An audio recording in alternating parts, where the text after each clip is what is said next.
पिताजी लंबे समय बीमार ही रहते थे और माँ जो है वो मुख्यतः घर का कामकाज किया करती थी। अब वो बच्चा पढ़ने में बहुत अच्छा था, 5वीं तक जब पहुंच गया तो एक भी उस बच्चे का नंबर एग्जाम में कटा नहीं था। 5वीं पास हो गया, एक सब्जेक्ट में एक भी मार्क्स की कमी नहीं है। लेकिन परिवार की स्थिति खराब थी। उन्होंने कहा कि भाई अब हम नहीं पढ़ा पाएंगे इसको, तो गांव की पंचायत गए। जो उस बच्चे के शिक्षक थे वो शिक्षक उस पंचायत के साथ बैठे और उन शिक्षक ने पूरी पंचायत से कहा कि ये बच्चा 5वीं में आ गया है पर अभी तक इसका एक भी नंबर नहीं कटा है। हम सबको प्रयत्न करके 8वीं तक पढ़ाना चाहिए।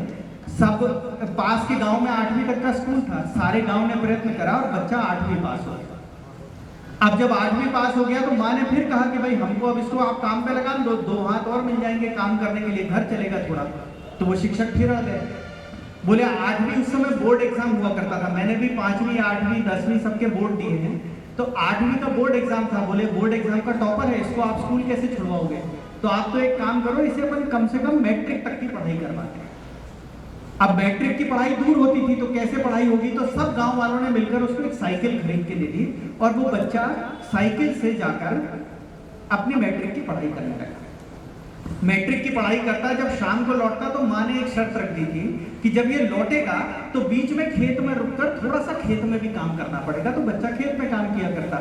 जब खाली होता तो ये जो शिक्षक थे ये उस बच्चे के पास पहुंच जाते थे, बच्चे को लेकर समुद्र के किनारे जाते थे, समुद्र के किनारे बिठाकर सिर्फ जो पक्षी उड़ते रहते थे उन पक्षी, एक सीगल नाम का पक्षी होता है जो बहुत अच्छी फ्लाइट लेता है, उसकी फ्लाइट दिखाया करते। इतना कर कर वो शिक्षक ने चिंता करी कि 11वीं तक वो बच्चा पास हो जाए। वो बच्चे ने 11वीं पास करा, आईआईटी का एग्जाम दिया तो आईआईटी के एग्जाम में सेलेक्ट हुआ, आईआईएससी में जाके आईआईएससी में सेलेक्ट हुआ, उसके बाद भारत सरकार के डीआरडीओ में सेलेक्ट हुआ। उस बच्चे का नाम एपीजे अब्दुल कलाम आजाद है और उस शिक्षक का नाम राम। एक शिक्षक दूसरी तीसरी के बच्चे में ये पहचान सकता था कि इसमें कलाम साहब बनने की क्षमता है।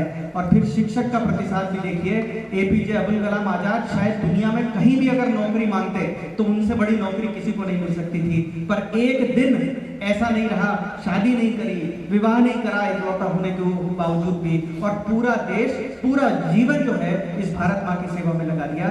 ये उस शिक्षक की, उस गुरु को गुरु दक्षिणा। तो हम आज शिक्षक दिवस पर जब यहाँ इकट्ठे हुए हैं तो हम सब अपने प्रयत्न करेंगे। कलेक्टर साहब ने अभी कहा और मैं बार बार कहता हूँ, सब प्रयत्न करेंगे, सब कहीं पहुंच जाएंगे जरूरी नहीं है, लेकिन जरूरी नहीं है कि आप जहां पहुंचना चाहते हो नियति या प्रकृति भी आपको वहीं पहुंचाना चाहती हो। शायद आपके लिए कोई दूसरी चीज बहुत अच्छी हो, कोई दूसरा रास्ता बहुत अच्छा सोच रखा हो ऊपर वाले। हमारा शिक्षक हमको जब जब कोर्स करेक्शन की बातें देता है, जब हमारे दिशा भ्रम को ठीक करता है, वो हम ठीक पहचानते हैं कि नहीं। और शिक्षक का स्वरूप सिर्फ वही नहीं है जो आपको क्लास में पढ़ाता है, आपके माता पिता आपके शिक्षक हैं। हम सब जो आपके बीच खड़े हुए हैं, किसी ना किसी मात्रा में हम भी आपके शिक्षक हैं और हमारे भी ऐसे शिक्षक हुआ करते हैं। हम सब क्रिकेट देखते हैं, क्रिकेट देखते हैं ना सभी, और मुझे नहीं लगता भारत में एक भी व्यक्ति होगा, शायद एक आध व्यक्ति भारत के पिछले अगले प्रधानमंत्रियों का नाम ना बता सके, लेकिन आज जीवित भारत में एक भी व्यक्ति होगा जिसने सचिन तेंदुलकर का नाम नहीं सुना हो। नाम सुना है सभी? सचिन तेंदुलकर अपनी कहानी सुनाते हैं और ये कहानी मन पर गहरा प्रभाव करती है, मुझे हमेशा याद रहती है। शेफील्ड ट्रॉफी करके मैच हुआ करता था जो बंबई में स्कूलों के बीच मैच होता था, उसमें वो खेलने गए।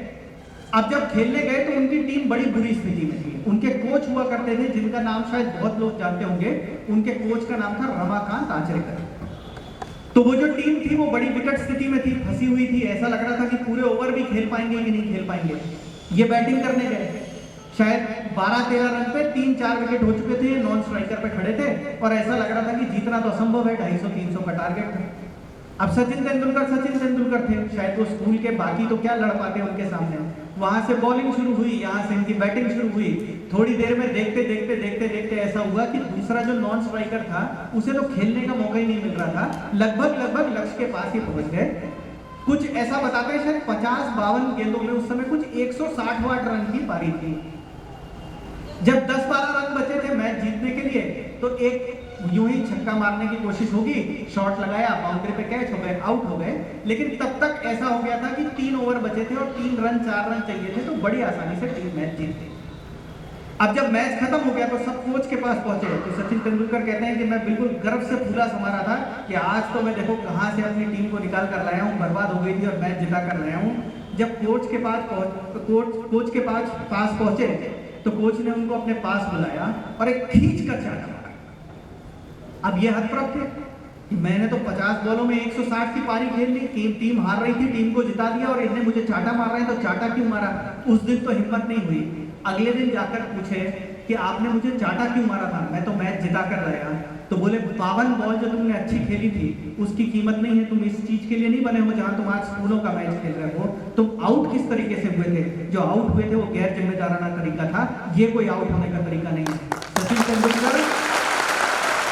सचिन तेंदुलकर भारत रत्न हो गए, पर आज तक आप उनसे पूछिए तो वो कहते हैं कि मैंने जितनी बॉलों पे सेंचुरी बनाई मुझे वो बॉल याद नहीं है, पर उस दिन से लेकर आज तक मैं जिस बॉल पे आउट हुआ हूं मैं सारी की सारी वो बॉल आपको बता सकता हूं कि कैसे आई थी और मैं कैसे आउट हुआ हूं।